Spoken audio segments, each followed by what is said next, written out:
Okay, let's dive straight into this explainer.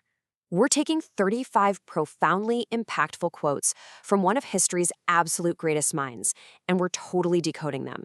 We're not just looking at these as random sayings, we're weaving them together into a structured, start to finish masterclass, a literal blueprint for how to live, how to think, and how to interact with the world around us. So, we've broken this blueprint down into four main pillars for us to tackle today. First, rethinking intelligence and education. Second, the value of mistakes. Third, human nature and society. And finally, number four, the formula for happiness.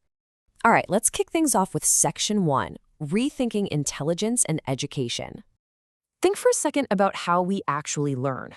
True wisdom tells us that being a student isn't about being this empty container that a teacher just fills up with random facts. No, it's a torch you have to ignite. Real education, it's simply what remains after you've completely forgotten all that rote, boring classroom memorization.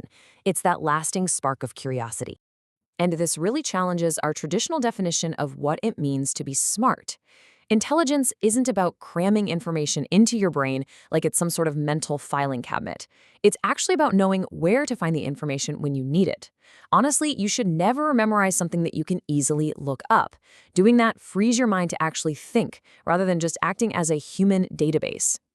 Which brings us to this incredibly humbling reminder about high achievement. We always hear about genius, right? Well, genius is 1% talent and a whopping 99% hard work. It's not necessarily about being the smartest person in the room from the day you were born. It's really about staying with the questions way, way longer than anyone else is willing to. Ultimately, true understanding comes down to simplicity. Any fool can know a fact, but the whole point is to actually understand it. And the ultimate test of that understanding, it's cutting through all the noise so you can explain it to a 6-year-old.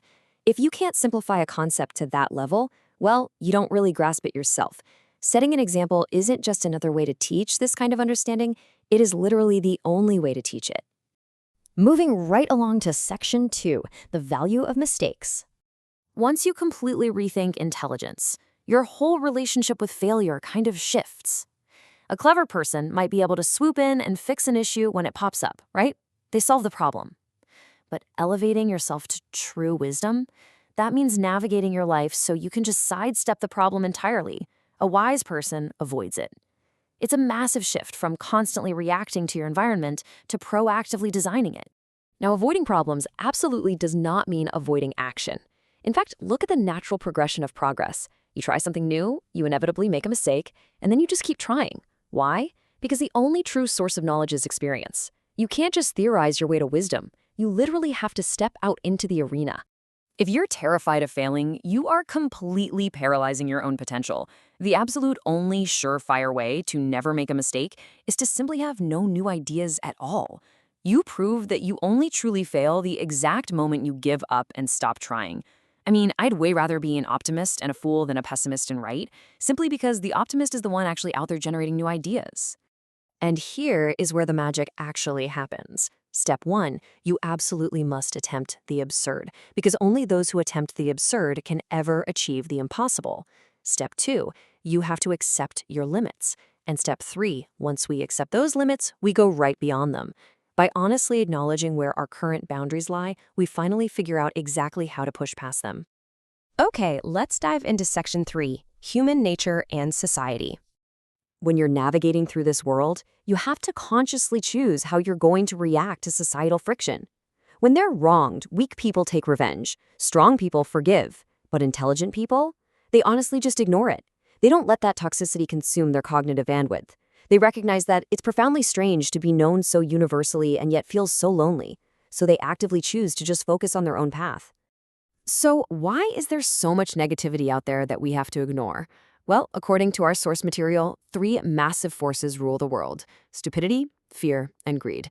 It's incredibly sad that we live in an era where it is literally easier to smash an atom than it is to break a prejudice. This really highlights how blind belief in authority remains the absolute greatest enemy of truth in our society today. And this brings us to a pretty witty reality about dealing with the general public. We all know light travels faster than sound, right? Well, that is exactly why certain people appear incredibly bright right up until you actually hear them speak. It perfectly pairs with that famous observation that only two things are truly infinite: the universe and human stupidity. And frankly, there's still some doubt about the universe. But this isn't just about making witty observations. There are massive, severe consequences to stupidity, fear, and greed. This next chilling statement is a really stark reminder of the ultimate cost of humanity's destructive tendencies. The quote goes, "I know not with what weapons World War III will be fought, but World War IV will be fought with sticks and stones." If we let prejudice and blind authority dictate our future, we wipe the slate entirely clean, right back to the Stone Age. Which leads us to our final pillar, Section 4, the formula for happiness.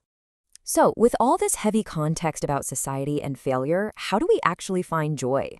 Well, first we have to recognize what definitely does not work. Possessions, outward success, publicity, luxury, these have always been pretty contemptible pursuits. Instead, adopting a simple, unassuming manner of life is just best for everyone. It's absolutely the best approach for both your body and your mind, totally freeing you from the utter exhaustion of constantly chasing societal status.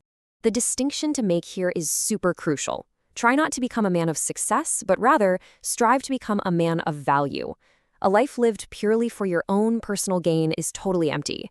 You really have to realize that only a life lived for others is a life worthwhile. That is exactly where true, lasting value comes from. And notice this necessary shift away from external validation. If you want to live a truly happy life, you need to tie it to a goal, not to people or things. I mean, people are unpredictable, right? And things, like luxury and possessions, are fleeting and ultimately contemptible. But a goal gives you intrinsic direction. It gives you a stable, reliable anchor for your own fulfillment. Look, the past is dead. The future is uncertain. The present is quite literally all you have, so eat, drink, and live merry. Life is a preparation for the future, sure, but the best preparation is to live as if there were none at all. It's exactly like riding a bicycle. To keep your balance, you just have to keep moving forward. Do not grow old, no matter how long you live. Never cease to stand like curious children before the great mystery into which we were all born. As we wrap up this explainer, I really want you to think about these insights. We have just decoded an entire roadmap from how you learn, to how you fail, how you treat others, and ultimately how you find joy. So I want to ask you right now, which of these perspectives are you going to implement to change your world today? Don't be the person who regrets not hearing and acting on these quotes earlier. Pick just one. Stay curious, and whatever you do, keep moving forward.